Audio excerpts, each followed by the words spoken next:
Simulaatio tarjoaa pedagogisesti tehokkaan koulutusmenetelmän monine etuineen.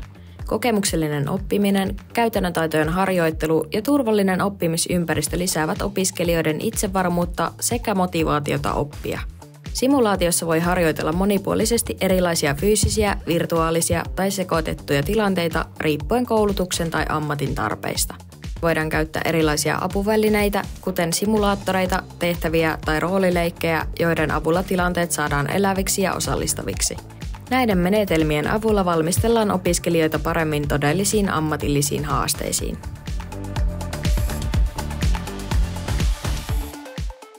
Jokainen kurssi alkaa esivalmennuksella, jossa harjoituksille asetetaan selkeät tavoitteet. Lisäksi osallistujat saavat tietyn verran etukäteistietoa harjoitteesta ja itse simulaatiosta. Esivalmennuksen tavoitteena on vaikuttaa osallistujien odotuksiin ja valmistella heitä simulaatiota varten. Opetusta varten on tarpeellista suunnitella ja testata sopivat simulaatioskenaariot, jossa otetaan huomioon kohderyhmän vaativuustaso. Simulatilassa on mahdollista toteuttaa erilaisia skenaarioita enintään 15 henkilön pienryhmissä. Sisäyttämisen esittelyssä osallistujat saapuvat ja saavat tietoa siitä, mistä simulaatiosta on kyse, kuten vaiheista, rajoituksista ja aikataulusta. Alkuvaihe on tärkeä koko simulaation pohjan luomiselle. On myös tärkeää luoda positiivinen, vastaanottava ilmapiiri osallistujille. Sisäyttämisen esittely sopii myös odotusten selvittämiseen, jotka osallistujat ovat muodostaneet esivalmennuksen aikana, ja mahdollisesti korjaamaan vääriä oletuksia.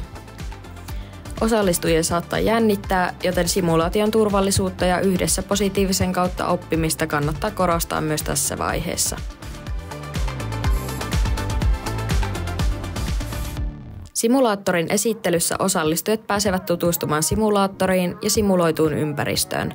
Osallistujille kerrotaan, miten käyttää simulaattoria teknisenä työkaluna, mikä on normaalia simulaattorissa ja miten he voivat vaikuttaa ympäristön kanssa sekä kutsua apua.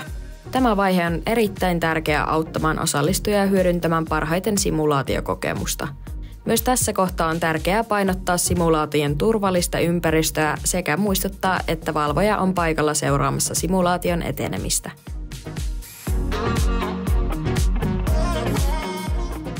Simulaatioharjoitukseen osallistujat valitaan, jonka jälkeen kerrotaan simulaatioharjoituksen alkutilanne ja tavoitteet tapauskohtaisesti. Jos kyseessä on sote-alan harjoitus, osallistujat valitaan esimerkiksi sairaanhoitajan rooleihin ja omaisen tai potilaan rooleihin. Muut osallistuvat simulaation seurantaryhmäläisenä. Omaisen tai potilaan roolissa oleville annetaan toimintaohjeistus tarvittaessa. Aiheen teoriaa voidaan kerrata yhdessä opiskelijoiden kanssa tai teoriaa voidaan käsitellä debriefing-vaiheessa. Osallistujille annetaan aikaa yhdessä suunnitella toimintaansa ja tutustua käytettäviin välineisiin ja teknologiaan. Simulaatioharjoituksen aikana seurantaryhmälle annetaan tehtäväksi seurata harjoituksen etenemistä ja osallistujien toimintaa. Seurantaryhmä voi jakautua tiimeihin ja jokaiselle tiimille annetaan oma seurantatehtävä, joka liittyy harjoituksen tavoitteisiin. Seurantaryhmän tehtävänä on antaa palautetta osallistujille positiivisen kautta. Heidän tulee huomioida ja kannustaa osallistujia heidän hyvästä toiminnastaan harjoituksessa. Lisäksi seurantaryhmälle annetaan puhelin, johon he vastaavat, jos simulaatioharjoituksessa olevat osallistujat pyytävät heiltä apua. Tällä tavalla seurantaryhmä voi tarjota tukea ja ohjausta osallistujille, jos he sitä tarvitsevat.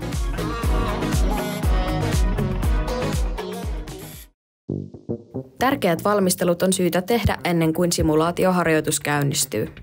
Äänen kuuluvuus on tarkastettava sekä ohjaamassa että debriefing-tilassa, jotta varmistetaan, että kaikki äänet välittyvät selkeästi ja osallistujat kuulevat ohjeet ja palautteen asianmukaisesti. Kameranäkymät on myös hyvä tarkistaa ja korjata tarvittaessa. Ovien sulkeminen on myös tärkeää, jotta ääni ei aiheuta häiriöitä tai kierrä harjoituksen aikana. Tämä auttaa luomaan rauhallisen ja keskittyneen ilmapiirin, mikä on eduksi oppimistilanteelle. Kun kaikki on valmiina, selkeä tiedotus siitä, että simulaatioharjoitus on nyt alkamassa, auttaa osallistujia valmistautumaan ja keskittymään tulevaan harjoitukseen. Samalla selkeä viestintä harjoituksen päättymisestä auttaa luomaan sujuvan ja hallitun oppimistilanteen kaikille osallistujille. Debriefing-keskustelu on tärkeä osa simulaatioharjoituksen jälkeistä oppimista. Osallistujat saavat kertoa lyhyesti oman roolinsa harjoituksessa ja millaisen potilastilanteen he saivat hoidettavakseen. Tämän jälkeen he jakavat, mitä hyvää he huomasivat omassa toiminnassaan ja myös mitä muuta hyvää toimintaa harjoituksessa havaittiin. Seurantaryhmä tukee osallistujia antamalla positiivista palautetta heidän toiminnastaan. Opettajatkin osallistuvat antamalla positiivista palautetta ja voivat kommentoida aiemmin esille tulleita hyviä asioita samassa hetkessä, kun ne nousevat esiin. Tämä rakenteellinen lähestymistapa auttaa keskustelussa ja palautteen annossa, jotta osallistujat voivat arvioida omia suorituksiaan myönteisessä valossa ja edistää oppimista kokemuksen kautta. Debriefin keskustelun päätteeksi ilmoitetaan, että simulaatioharjoitus on nyt loppunut. Kun opetus päättyy kokonaan, simulaatioteknologia suljetaan ja kaikki tavarat ja välineet asetetaan niille kuuluville paikoilleen. Tilat jätetään siistiksi ja valmiiksi seuraavaa käyttökertaa varten. Lähi- ja etäsimulaatiokoulutukseen kuuluu, että osa oppijoista tulee lähitoteutukseen ja osa oppijoista osallistuu koulutukseen etäyhteyksin. Etäyhteysteknologia mahdollistaa isomman osallistujamäärän välimatkoista huolimatta. Koulutus räätälöidään tarpeiden mukaiseksi ja koulutus voi sisältää esimerkiksi teorialuentoja, laitekoulutuksia ja soveltavia simulaatioharjoituksia. Ota rohkeasti yhteyttä, kun mietit koulutuksen järjestämistä omassa organisaatiossasi.